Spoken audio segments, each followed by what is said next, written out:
Hi guys, this is World Traveling Udon Maker. My name is John.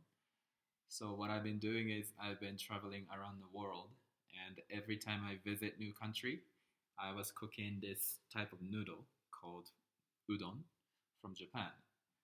And so far I've been traveling to more than 20 countries for 3 years, and I've served my udon to more than thousands of people in these 20 countries.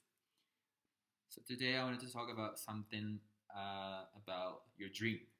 I just thought that through doing something I'm doing now, I thought it's not that hard to make your dream come true if you could jump into it. I thought about talking about this because my friend who's been seeing what I've been doing for many years, she said that through seeing what I've been doing, she said she learned that you're the only one who actually is limiting yourself. And I really appreciated her word, and I just thought that maybe I can just share my story, what was happening in the beginning, and what I was thinking before starting this kind of thing. So when I was working in a Japanese company in Japan, I was not happy. I was having pretty tough time, and I was stressed out and very frustrated. And what was in my head all the time was if I could go to a place like Australia, maybe I can just travel around like every beautiful beach in Australia and just keep on surfing and just get paid like sometimes what I need and just keep on doing that for the rest of my life. How good that would be to spend the rest of my life like that. And I was thinking that's something that would never happen in my life because what I was doing at that time was like completely different from what I was dreaming about. So what happened afterwards was I just happened to quit my job, like not intentionally, but because I wasn't feeling well, and I just went to Australia because I wanted to fulfill my dream. So I arrived to Australia and I just did everything I wanted to do. I just spent my time in a place called Gold Coast on the east side of Australia, and spending 3 months doing just simply surfing, which I was really like craving for when I was working in Japan. And for the first week of these 3 months, I really enjoyed what I was doing. I was so happy that I could actually realize that I was something I was thinking in my head.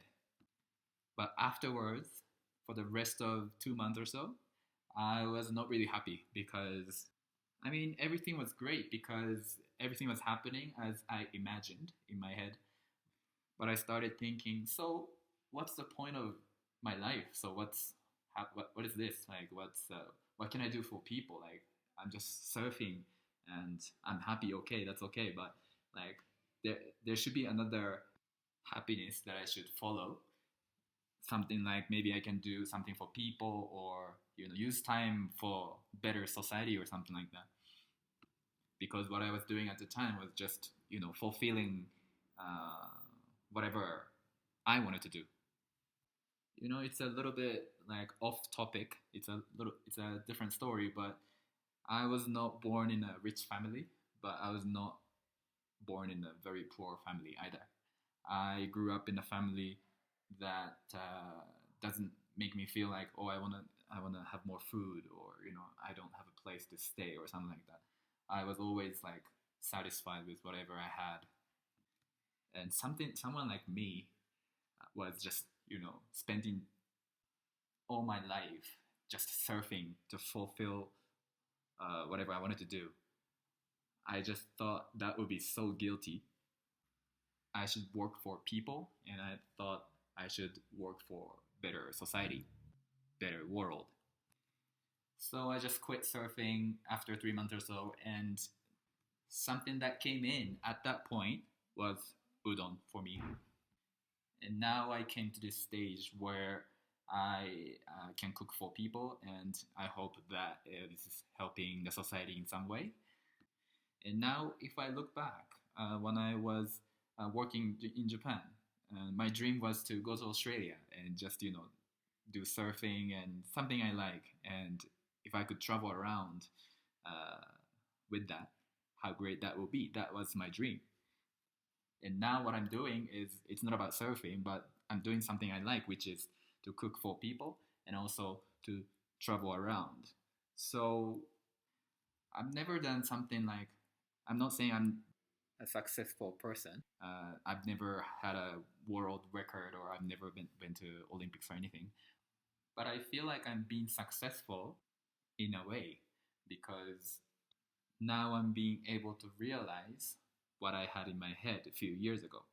It's slightly different from what I had in my head before, but I'm very satisfied with what I'm doing now. So from this experience, what I learned is two things.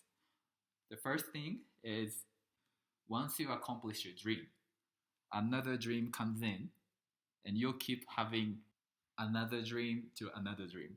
And I think this routine never ends. For example, if your dream was to travel around the world, just go for it and get outside of your country and start traveling. And once you accomplish that, you're actually traveling around the world at that time. And once you accomplish it, you start to notice, so what's this? So what's gonna happen next? What do I do while I travel around? And this kind of question leads you to another dream. Maybe I can cook, or maybe I can sing, or I can dance while I travel around. And once you accomplish that, I think another question comes in. Maybe I can do this, maybe I can do that. So this kind of setting your dream and accomplish that, and then having another question and you accomplish another step, another dream, and this kind of routine never ends. You'll keep having your dream every time you accomplish it.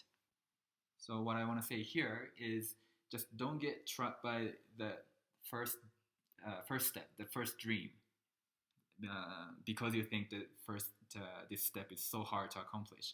Just do it. Like if your dream is to travel around the world, just get outside of the country and just start traveling around. And like I said, you'll have another dream comes in afterwards anyway. So don't keep this first dream till you to accomplish till you get old. Your first dream, it's not as big as you think. It's very easy to accomplish. The second thing I learned from my experience is that that your dream can be downsized or slightly changed, but you would still think you accomplished something and you would feel happy. For example, if your dream was to be number one boxer in the world, uh, it's really hard to accomplish. So I think at some point you start thinking, do I really want to be number one in the world? Maybe it can be number one in Japan. And afterwards you start thinking, it's still very wonderful to be number one in my hometown or something. So the point here is what you really wanted to accomplish was not to be number one in the world, but was more to be number one in some category. So you learned that what your actual dream was. It was more to be number one in some category. In my case, initially, I was thinking, when I was working in Japan, I was thinking I need to do surfing, and also I need to be at the beach, or I need to travel around, and it has to be Australia.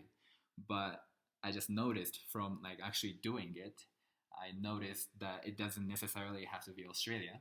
If I could travel around and if I could do something I want to do, which doesn't necessarily have to be surfing, and it just came out to be cooking udon noodle, and I'm very happy with what I'm doing now.